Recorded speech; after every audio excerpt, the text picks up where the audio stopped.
नाज़रीन आपने सुनी तीन बड़ी इंटरेस्टिंग बातें। एक तो बड़ी इंटरेस्टिंग बात इन्होंने बड़ी इंटरेस्टिंग बात बताई कि गवर्नर का मामला ही टोटल वो भी टेबल पे दोबारा आ गया और इनको ये हिंट ये मिले हैं कि गवर्नर भी पीएमएल खुद लगाना चाहते हैं और वो उन्होंने कहा कि ये एक्सेप्टेबल नहीं होगा कि अगर हमारे कोटे में डालना है गवर्नर और नाम पीएमएलएन दे तो फिर बात नहीं बनती। दूसरा उन्होंने कहा कि 50-50 है कि हम बैठेंगे या नहीं बैठेंगे।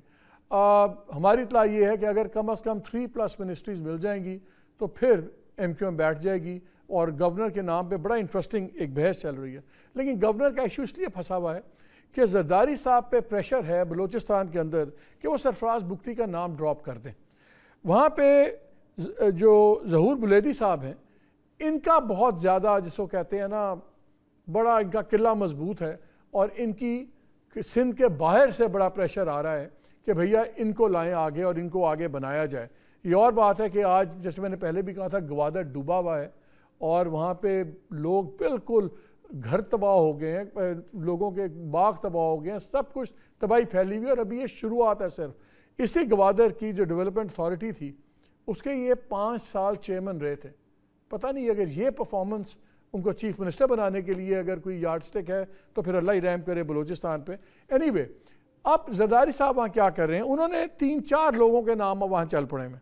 सरफराज बुगटी हैं, उसमें अली मदद जतक हैं, ये कुछ साल पहले बाप पार्टी से पीपल्स पार्टी में आए थे। बुलेदी साहब का मैंने पहले बता दिया। सनाउल्लाह ज़हरी साहब हैं और अब मेरी इत्तला के मुताबिक बड़ी स्वाव मूव कर रहे हैं जरदारी साहब कि वो उन्होंने इन चीज़ों को लिंक कर दिया हुआ है चेयरमैन सेनेट के साथ और सिंध गवर्नर के कि अगर वहाँ पे अगर आप मेरे से कोई चाहते हैं सपोर्ट तो फिर बलूचिस्तान में मेरी बात माने, अगर आप सेनेट चेयरमैन के ऊपर करना चाहते हैं तो मेरी बात माने। तो ये तीनों चीज़ें आपस में जुड़ गई हुई हैं। उस लिहाज से बड़ी इंटरेस्टिंग है और देखते हैं कि ये ऊँट किस करवट बैठता है। वैसे कल फैसला हो जाएगा। हमें ज्वाइन किया हुआ है, पहले मैंने बताया था शहजाद इकबाल हमारे साथ हैं, मुनीब फारूक हमारे साथ हैं, शाहिद रिंद हमारे बड़े सीनियर जर्नलिस्ट हैं। मुनीब और शहजाद आपकी इजाज़त है मैं शायद से क्विक अपडेट ले लूँ। शायद बलूचिस्तान पे आपकी बड़ी नज़र है, ये बताएं बलूचिस्तान में कौन बन रहा है चीफ मिनिस्टर? मालिक साहब देखें, जो नाम डिबेट हो रहे हैं गुज़िश्ता एक हफ्ते से वो तकरीबन 4 नाम हैं। नवाब सनाउल्लाह ज़हरी हैं, सरफराज बुगटी हैं, अली मदद जतक हैं और ज़हूर बुलेदी हैं। ये 4 नाम डिबेट हो रहे हैं और मेरा ख्याल है अगले 24 घंटे में कोई एक नाम फाइनलाइज हो जाएगा। लेकिन मैं इसको सिर्फ as a chief minister Balochistan का मामला नहीं देख रहा, मुझे ये थोड़ा सा बिगर पिक्चर पे लग रही है। और ये जो पॉलिटिकल डील है इसमें गिव एंड टेक का जो मामला है ये गवर्नर सिंध से लेकर चेयरमैन सेनेट तक का मामला इन्वॉल्व हो सकता है। अब कौन कहाँ क्या देगा और क्या लेगा इसका फैसला मेरा ख्याल होना रहता है, जिसकी वजह से ताखीर हो रही है नामजदगी में वजीर आला बलूचिस्तान। ये मुझे पता है एक सवाल, फिर मुझे पता आपने भी अपनी चीज़ें करनी है। जरदारी साहब का फेवरेट कैंडिडेट कौन है?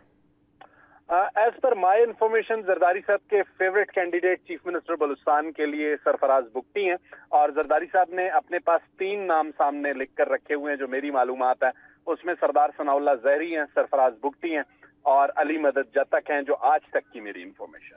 और जो ये बुलेदी साहब हैं, क्या इनको एक बहुत इंपॉर्टेंट इंटेलिजेंस ऑफिसर सीनियर किस्म के आदमी सपोर्ट कर रहे हैं? क्या वो इनकी पत्ते लगा रहे हैं? देखिए, मैं इस चीज को मालिक साहब कंफर्म नहीं कर सकता हूं, लेकिन बुलेदी साहब एक पोटेंशियल कैंडिडेट के तौर पर सामने आए, बल्कि जो है काफी हद तक ये तासुर बन चुका था कि उनकी नामजदगी भी हो चुकी है। लेकिन अभी तक नामजदगी के ऐलान में कोई ताखीर है तो मेरा ख्याल है कुछ बाइस से ताखीर होगा। क्योंकि मैं इसलिए पूछा हूँ कि बलूचिस्तान का हमेशा एक सिक्योरिटी पैराडाइम में देखा जाता है और हमेशा से हमने देखा है कि उसमें GHQ की ब्लेसिंग बड़ी ज़रूरी होती है उस अपॉइंटमेंट्स के अंदर।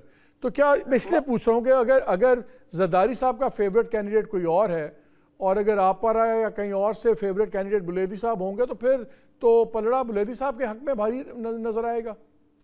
मालिक साहब, लेकिन एक चीज आपको याद दिलाऊंगा, 2008 में कुछ इसी किस्म की सूरत हाल थी बलूचिस्तान में जब नवाब असलम रईसानी फेवरेट थे आसिफ अली जरदारी के। और बलूचिस्तान में 22 सीटें पाकिस्तान मुस्लिम लीग काफ ने 2008 में जीती थी, लेकिन 22 सीटें जीतने के बावजूद काफ लीग गवर्नमेंट नहीं बना सकी थी। और 7 सीटों वाली पाकिस्तान पीपल्स पार्टी ने न सिर्फ गवर्नमेंट फॉर्म की बल्कि नवाब असलम रईसानी चीफ मिनिस्टर बने। मेरा ख्याल है आज के दिन में फैसला हो जाएगा, और फैसले में 2 चीजें बहुत अहमियत की हामिल हैं बलूचिस्तान के हवाले से। एक दाखिला का जो है मामला है, और दूसरा बैड गवर्नेंस और डेवलपमेंट मॉडल की तब्दीली का है। तो इस रेस में बेसिकली जो सरफराज बुगटी और जहूर बुलेवी का मुकाबला किया जा रहा है वो इन 3 डोमेन्स की वजह से किया जा रहा है। बहरहाल जो भी फैसला होना है वो पाकिस्तान पीपल्स पार्टी ने करना है, क्योंकि चीफ मिनिस्टर उनके शेयर में।